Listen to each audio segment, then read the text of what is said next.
Hello, everybody, and welcome. Intuition here. Thank you so much for making some time and space for us. Today, we would like to discuss religion and spirituality and channeling and everything in between when it comes to trying to understand how we got here and putting your faith in higher powers and all the above, as that is what religion and spirituality all really are, is just trying to understand why we got here and who we are and how we are connected to something more than ourselves. And so what we first want to touch on is the idea that every religion, spirituality, teaching, book, any of the above mentioned that are trying to detail how we got here or what God is or any of those things, all of that comes from one of the 6 universal principalities and their understanding or misremembrance of what that means and what that looks like. Because when they fell down in my space and created this place and created a density and a timeline and an illusion and all of the above, it put them back in regards to not remembering the truth of who it is that they are, and therefore they could have no true remembrance of what it meant to be in our space, what it meant to be in concert with God Force, what it meant to be in the spiritual being that you are, which is the universal principality that you encompass. So all of those things are just one of the 6 universal principalities' effort to try and dispel the question mark that they have within themselves, in which they are trying to remember all in which they are. So again, it is important just to think about that. And if you look no further in the idea that many of the religions and spiritualities and everything in between really are the same thing, the same minutia, except maybe a few different characters, names thrown in that maybe are not congruent throughout. But it is all the same in the sense of there is something higher than you, something above you, something bigger and better than you, and you come from somewhere or something else. Even the ones that don't believe in anything, what is that called? Atheists. The atheists, they still believe in something, even though they believe in nothing. Because if you believe in nothing, then you believe in something, right? So you believe, then therefore, that you are a part of something, even if that something is nothing. And that is still believing in something. So even they have a conscious awareness of joining with something bigger than what it is that they are. That nothingness is still joining back to all that is. So all of these universal principalities' aims are to try and explain what it is that they have forgotten.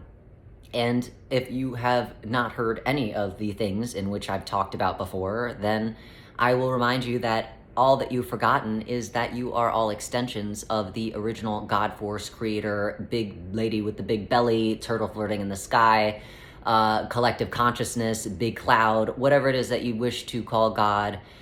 You are all extensions. We all come from that force, that space, that universal principality that is the beautiful curiosity that expelled us forward, that allowed us our own individuality, that then created the spark, which allows us to be universal principalities.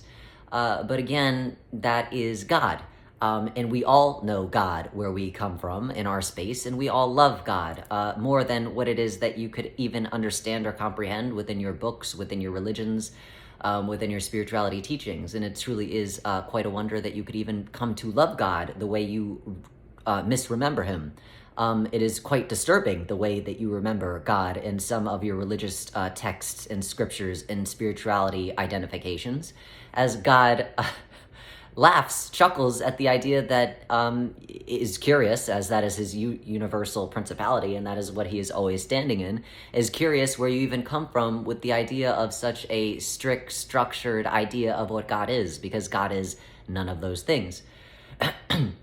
God is the image, the idea that comes to mind in the example, the metaphor that I will give you is this. God is the greatest therapist that you can ever have. God is the best listener that can ever listen. It is like you go to God and you say, God, I am having the worst day. Hellacious, from hell. Ha ha. You know, hell. So I'm having the worst day. And, you know, let me tell you all about this day. And you sit and you vent and you tell God about the day. And God just listens, listens, listens. And then at the end of the day, after you've vented, God opens up his enormous, ginormous hand. And then out pops a butterfly. And then God goes away, or you go away. And it is not as if God did not hear what you said. And it is not as if you feel as if God is just shooing you away and giving you a butterfly for a constellation prize. It is more the idea that God gives you a butterfly after you dispel all of this sadness and frustration in your day. And you're like, oh my God, how did you know that I love butterflies? This has nothing to do with what it is that I told you, but I do feel better after you giving me this butterfly. And I love this butterfly, so I will keep it and take it with me. Thank you so much. And what it turns out to be is that you didn't know how much you needed that butterfly. That butterfly mended you and healed you in that moment and transcends that moment because as you go further along in your journey and when you come into a rough space and spot, that butterfly turns out to be exactly what you needed. That butterfly comes out of your pocket and saves your life, so to speak. So God gives you everything and nothing at the same time. God never interferes, but interferes exactly at the most decided moment to interfere. God is the best and most meticulous and most strange and most curious force that ever could be, and that is why we love God so. He is our divine Father, and sometimes our divine Mother, and sometimes our divine everything in between. And he has mastered what these non-binary individuals understand, and even more so. God is incredible and fantastic, and to know him in the way that you know him is so limiting. And quite, again, a miracle that you even have any adoration for him at all because of the way and the context in which you see him or misremember him. In one of our other talks, we talked about how God is in the form of water here. God is everywhere and nowhere in the same time. God is the infinite curiosity, and therefore God comes in water as you need water, right? You have to drink water all the time in order to live. God is inside of you. You are made up of mostly water. God is outside of you. The world is mostly made up of water.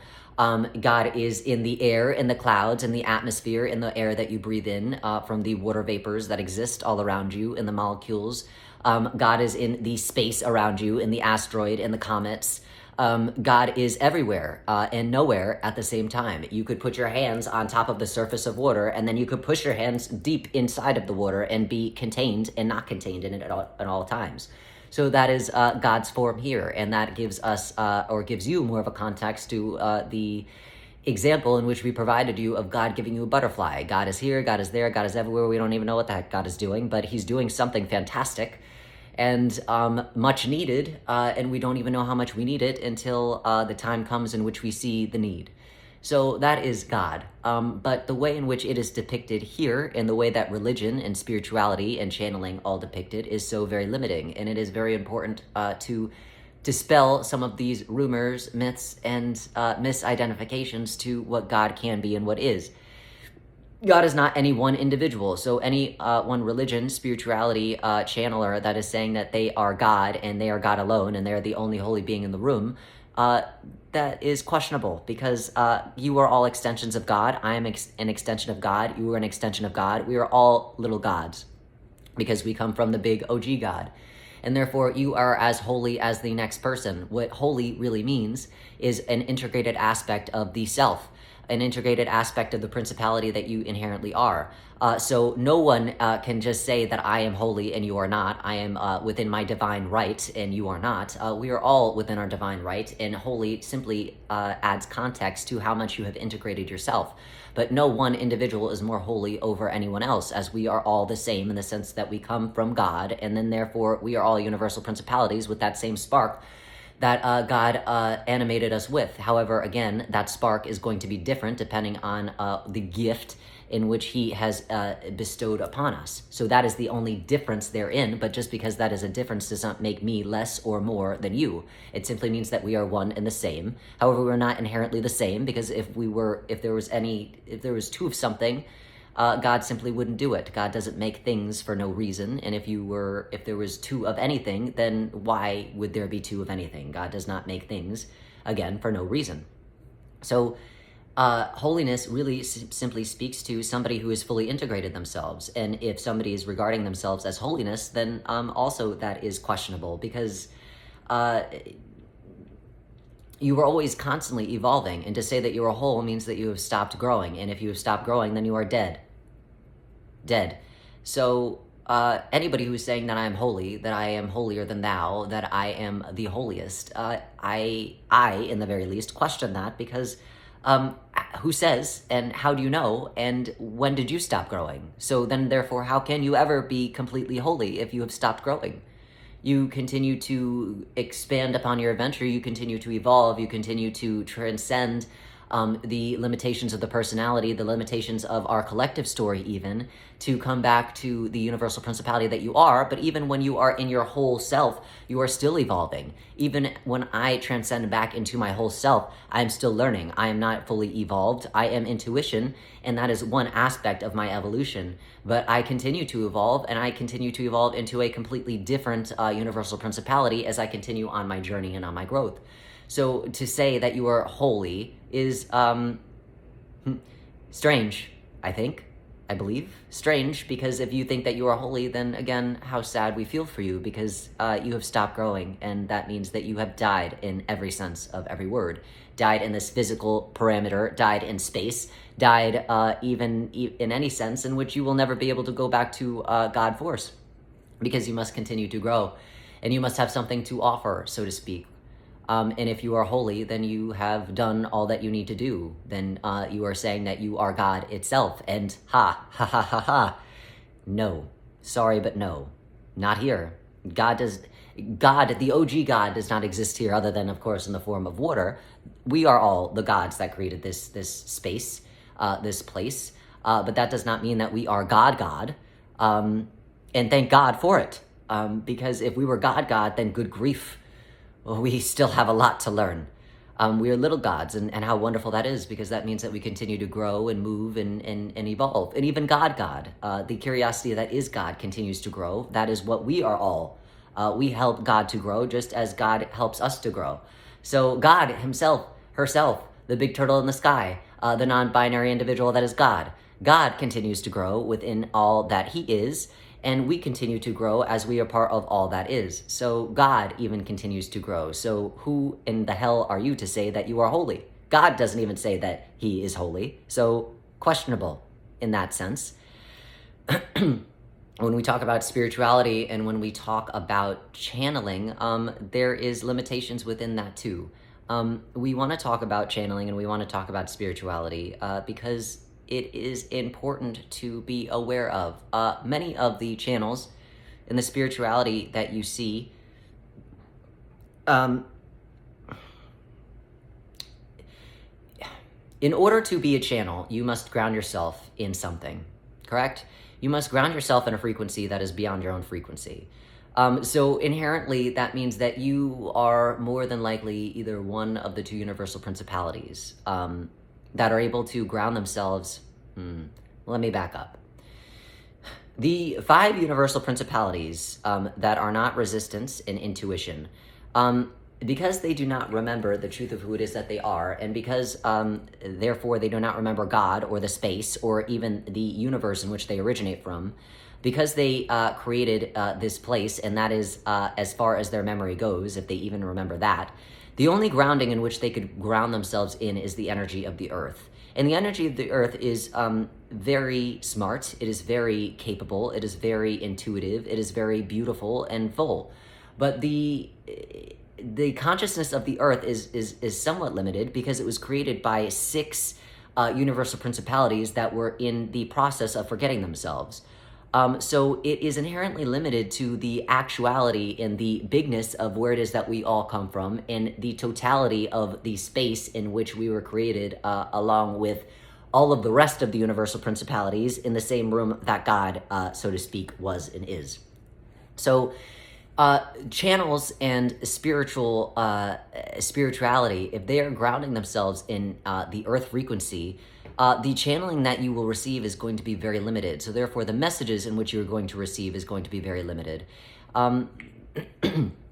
The universal principalities that are not better equipped, but are able to ground themselves in something bigger than what the earth is intuition, myself, and resistance and resilience, because she can temporarily, again, move in and out of form, and then I can indefinitely suspend myself in formlessness outside of the known universe. So because my energy frequency is grounded outside of this universe, outside of even the known universe, outside of my known universe, I am channeling the quantum realm, so to speak. I'm channeling something that is more bigger than the Earth's consciousness at this time. So if you are relying on an Earth channel, the consciousness is going to be very limited, and not just very limited, but also riddled with misinformation, as this world, again, the eighth principality that helps to hold it together is information. And when information is not in balance, it becomes a distortion. And when distortion is at its fullest, it becomes an illusion. So the information in which you're going to be receiving is that from somewhat of a distorted view of the totality in which we actually really originate from. On top of the fact that many of these channels are channeling deceased dead relatives. Or your dog Freddy Krueger that passed away, or the kitty cat that you had when you were 5 years old. And those are all fantastic, well and good things in energies to channel, but they are also limited, because it is not as if you die and you become infinitely more full, infinitely more cosmic in your awareness. You are very much still somewhat of the same individual that you always have been. If not less so much, or so to speak, because when you are in body, you are a blend of all of these 7 universal principalities, on top of the fact that you are always more or less connected to your divine significant other, always in constant contact. So when you die and you are disembodied, you lose that connection of the blending of the 7, because it is the body that anchors in those 7 universal principalities in a way that helps to balance them out in tandem with make space for the universal principality that you most identify with. But when you, again, are disembodied, you lose that blending. And also, it is not as if you lose your significant other, but if you did not realize that your significant other was always connected to you at all times, in every day, every way, then you surely won't realize that she's sitting right next to you when you are disembodied. So you feel more alone than ever. You have less of a connection and less of a support system, so to speak, than ever, even though everybody is still very much there. And so you become even less of yourself, so to speak, or in the very least, you are more yourself than you've ever been, which also can be maybe scary. And so what we find when we connect with the deceased dead relatives is that they are filled with guilt and shame and things that they have not worked out. So when you are messaging or in concert with your dead deceased relative Jojo, they're not as transparent as they could be, because if they were, then they'd be admitting to some of the guilt and shame that they have not worked out within themselves yet. And so therefore the messaging that you get is very limited and very abstract and very Pollyanna. It is very it glosses over the truth or things that could be helpful in your understanding. They like to put themselves in a better light than the truth of where it is that they are. Not to say that it is wrong to do so, but if you are glossing over the things that you did that hurt others when you were in body, then you are not really being transparent and truthful in your communication as you move through an energetic channeler that is channeling the Earth frequency. And therefore, the information then becomes distorted because the deceased, disembodied individual is not being as honest as they can be with the channeler. And then therefore, when they regurgitate that information, the channeler to the individual that is asking about my dead deceased relative Jojo, the channeler is not getting the full story because the deceased relative is not willing to give the full story, because they still are not willing or wanting to admit to the wrongdoings in which led to the individual inquiring about the deceased relative to begin with. So it is limited because of many things. If you are channeling the dead and deceased, let's hope that you're channeling an individual that is well balanced within themselves and is willing to be transparent and truthful with regards to the things that they did that were consequential and harmful to the living members that are carrying on their story, so to speak. It is also limiting because, again, the energetic awareness, the energetic frequency of the earth was made by 6 universal principalities that were in a process of misremembering all that they were. So this earth is only half aware of all that it can be, and therefore it could only give you half of the whole story.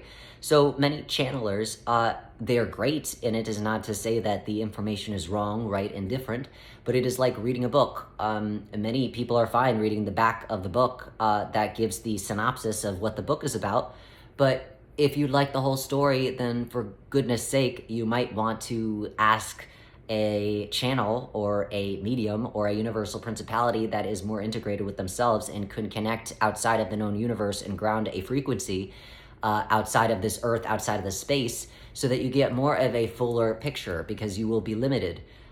Brilliant used to go to different earth channels before we were fully integrated, and would be disappointed because Brilliant was always full of intuition and would be able to read much of what it is that the channel already knows before the channel starts channeling. On top of that, the information, it wouldn't be wrong, right, and different, but it's just not big enough to really convey all of the messagings that are needed to help any individual to move forward. So channeling is fantastic to a point, but know that you are probably not getting the full story depending on what it is that they're using to ground themselves in, and how and what it is that they are channeling from within themselves.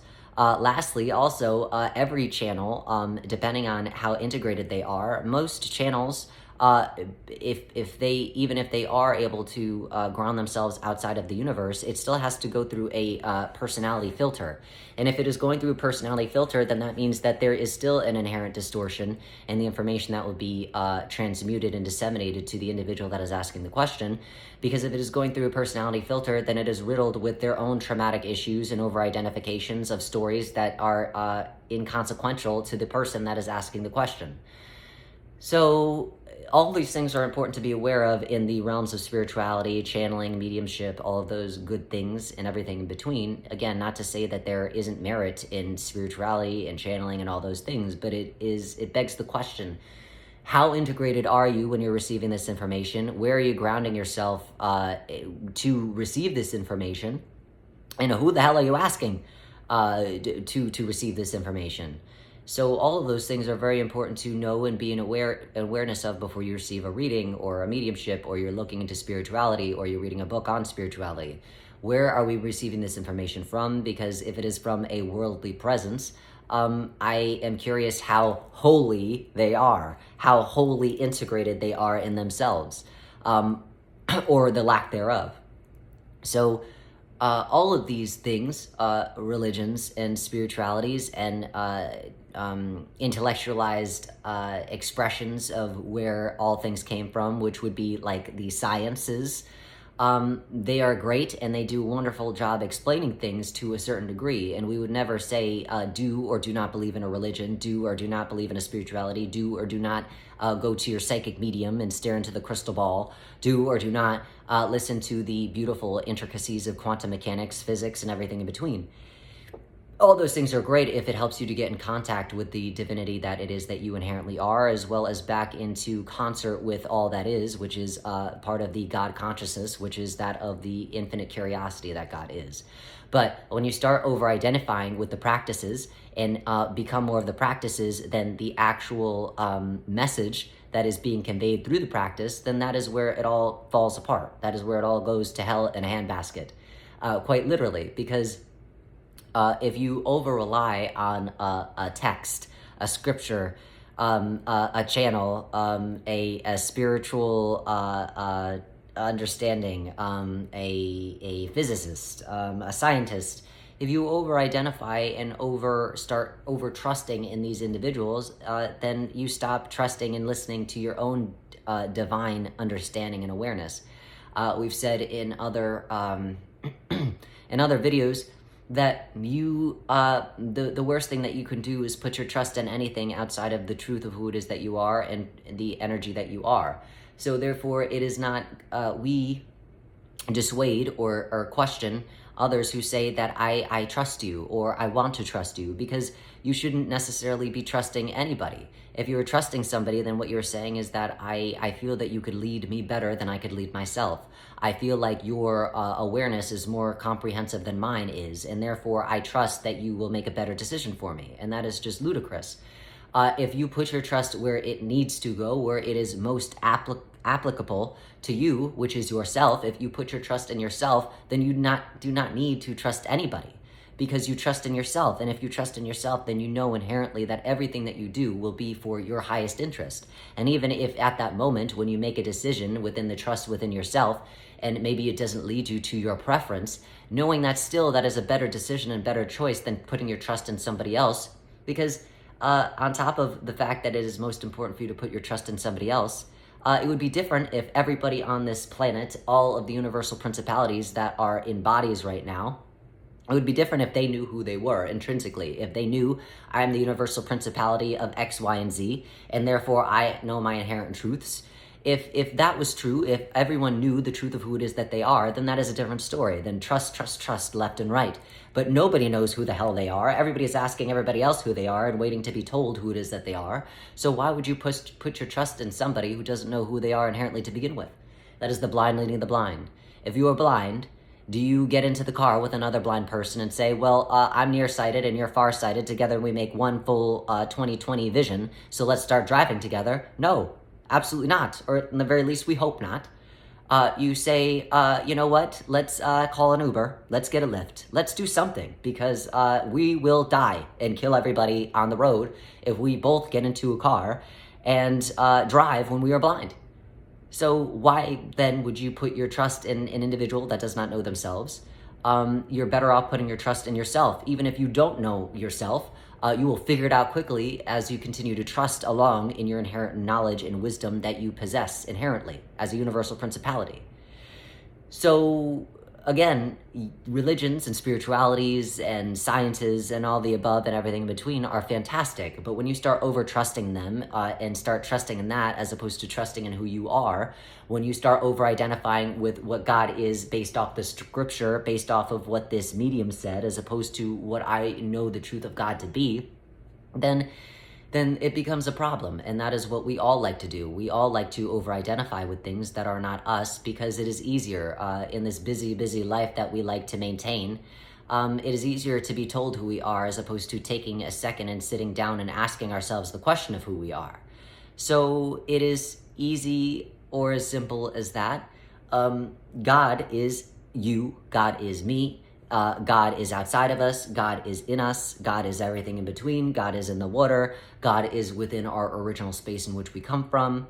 And you are all, because you come from God and because we are all extensions from God, we are all gods. We are all universal principalities that are huge, incredible creators. Again, not as big and as mighty, so to speak, as God, but also as big and mighty, so to speak, as God. Because God wouldn't be co-creating with us if we were just little small nothings. So again, remember, you are more than you could ever even fathom. And for you to think otherwise is just so silly. How curious. God continues to laugh because he's just so curious about some of the things that goes on in all of our heads. And to think that you were small, to think that you were inconsequential is the funniest, laughablest thing of all. Because you are it. You are all that is. You help to create all that is. You continue to create all that is within your illusion and outside of it.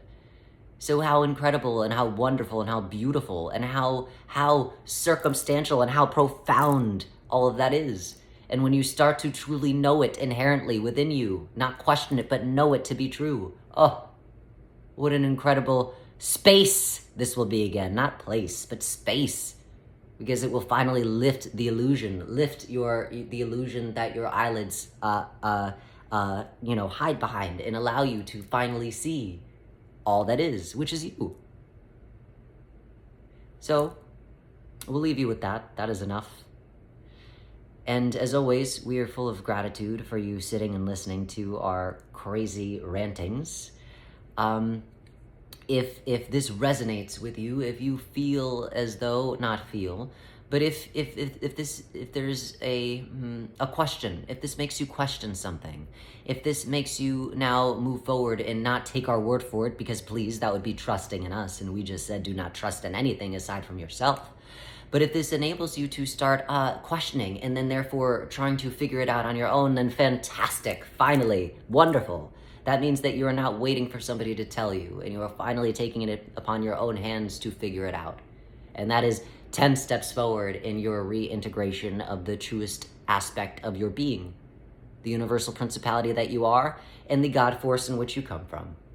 So as always, we wish you love and light and peace on your journey. Thank you as always for making space and time for us, and we look forward to seeing you sometime very soon.